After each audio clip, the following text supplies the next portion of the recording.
Angel Child, Dragon Child by Michelle Maria Surratt. My sisters skipped through the stone gate 2 by 2. Mother was not there to skip with me. Mother was far away in Vietnam. She could not say, my little one, be an angel child. Be happy in your new American school." I hugged the wall and peeked around the corner.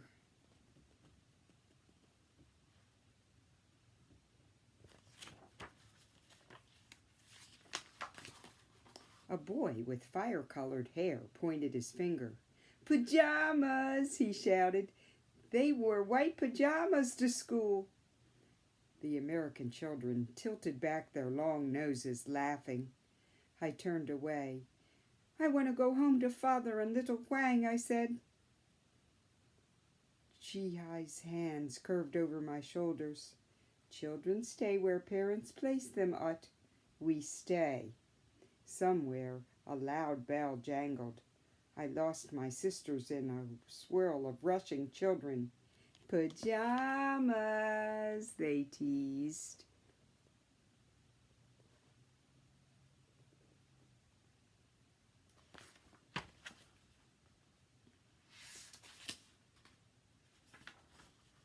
Inside, the children did not sit together and chant as I was taught. Instead, they waved their hands and said their lessons one by one. I hid my hands, but the teacher called my name. "Nguyen Hua?" Hua is my true name, but I am Ut. Ut is my at-home name, a tender name for smallest daughter. "Hua," the teacher said slowly. "Write your name, please." She pressed a chalk piece to my hand and wrote it in the air. "I not understand," I whispered. The round-eyed children twittered. The red-haired boy poked my back. "Stand up, pajamas." I stood and bowed. "Chow Bui Song," I said like an angel child. The children screeched like blue jays.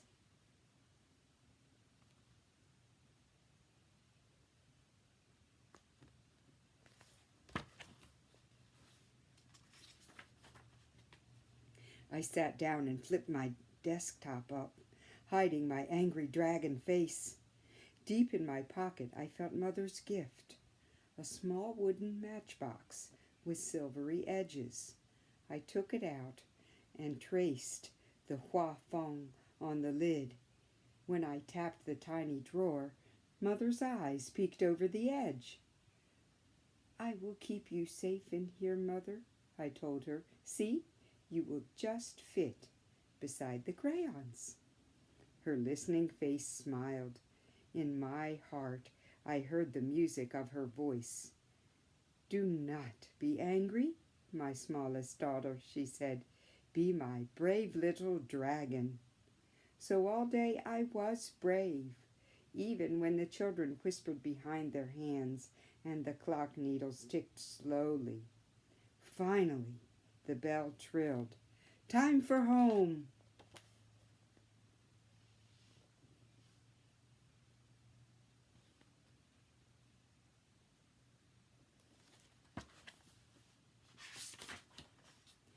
As soon as he saw me, little Quang crowed, "Ut, Ut, Ut."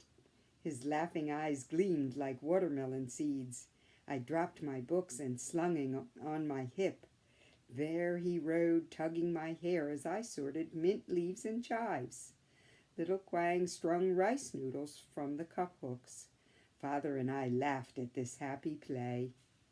At night, small brother curled tight beside me. I showed him Mother's lonely face inside the matchbox. Together we prayed, "Keep Mother safe. Send her to us soon." With Mother's picture near, we slept like angel children. In this way, many days passed.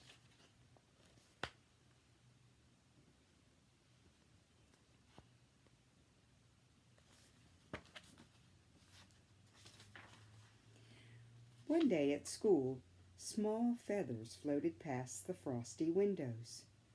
"Mother," I whispered, "this is snow.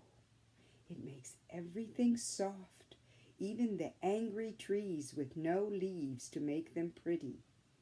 My fingers danced on the desktop while I waited for the bell. When it rang, I rushed out the door.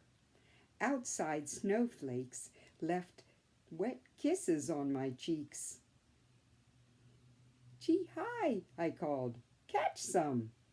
"It disappears," she cried.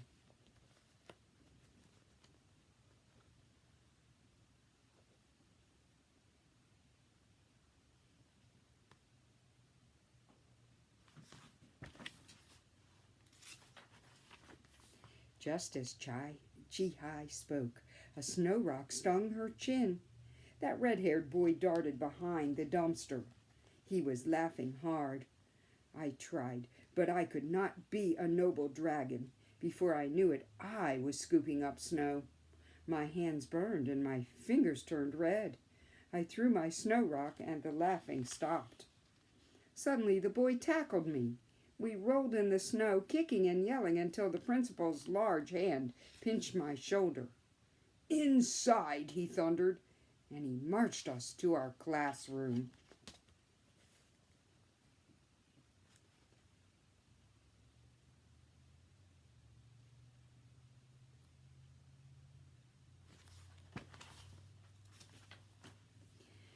"We can't have this fighting. You two have to help each other," ordered the principal. He pointed at me. "Why, you need to speak to Raymond. Use our words. Tell him about Vietnam." Raymond glared. "And you, Raymond, you must learn to listen. You will write Hwa's story." "But I can't understand her funny words," Raymond whined. "Anyway, I don't have a pencil." "Use this one, then," said the principal. He slapped down a pencil, turned and slammed the door. His shoes squeegeed down the hall. "Pajamas," Raymond hissed. He crinkled his paper and snapped the pencil in two. He hid his head in his arms. How could I tell my story to him? The clock needles blurred before my eyes. No, I would not be an angel child for this cruel-hearted boy.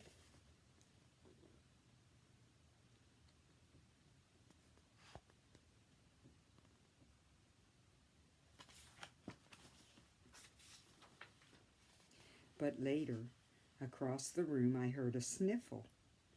Raymond's shoulders jiggled like little quangs when he cried for Mother.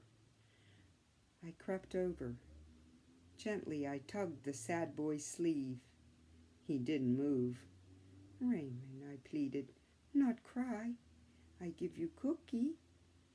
Suddenly, his head bounced up. "Why," he said, "you said my name. You didn't use funny words." He broke off a piece of the cookie. "I say English," I answered proudly, "and you call me Ut. Ut is my at-home name from Vietnam." "Okay, Ut," he mumbled, "but only if you tell me. What's in your matchbox?" "My mother," I told him.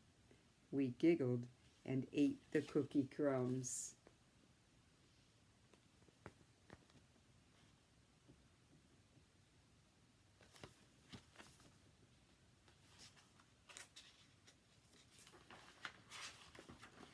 Then Raymond asked, "Why do you need your mother's picture?" "Mother is far away," I said softly. "She didn't come with you?" "So many children in my family," I sighed. "No money for Mother to come." "Wait," said Raymond. He grabbed part of the broken pencil. I handed him a new sheet of paper. "Now, tell me about Vietnam," he said. Raymond scrawled my words in black squiggles. I crayoned pictures in the margins. When we were ready, Raymond leaned out the door. "Done!" he beamed. He waved the story like a flag. The principal squeegeed up the hall. "You may go," said the big man. We dashed through the stone gate together.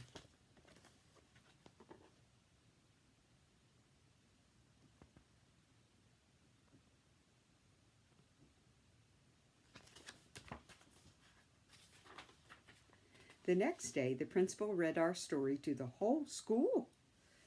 These girls sailed across many oceans to be here. They left behind their home, their friends, and most important of all, their mother. So now, Ut's mother needs money for the long boat ride to America, shouted a familiar voice.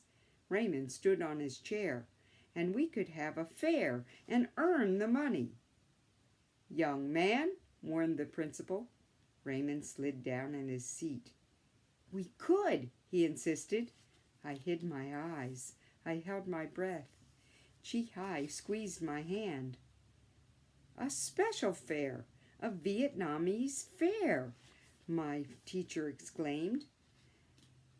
My eyes opened wide.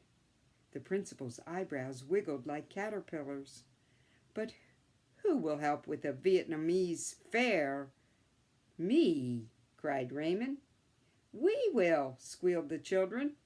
Well, what are we waiting for? Said the principal, and we all clapped for the fair.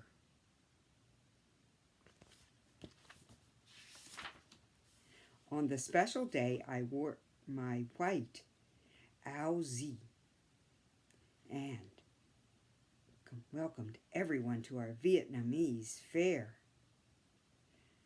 Chao bui song, I said, bowing like an angel child. Chao bui song, they answered, smiling. High above our heads, our rainbow dragon floated freely. Below, Chi-Hai and her friends sold rice cakes, imperial rolls, and sesame cookies.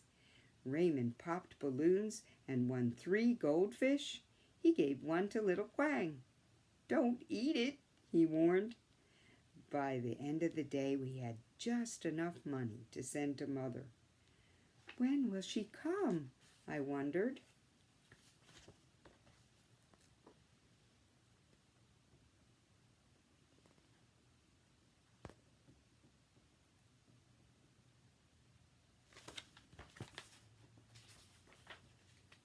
Every day we walked home wondering, when will Mother come? We slid through icy winter. We splashed through rain.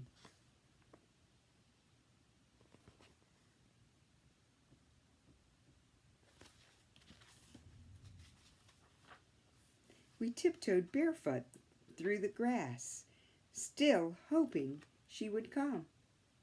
On the last day of school, I knew the Hoa Phong were blossoming in Vietnam. Raymond and I raced home faster than all my sisters. We were the first to see Father and little Quang at the picture window.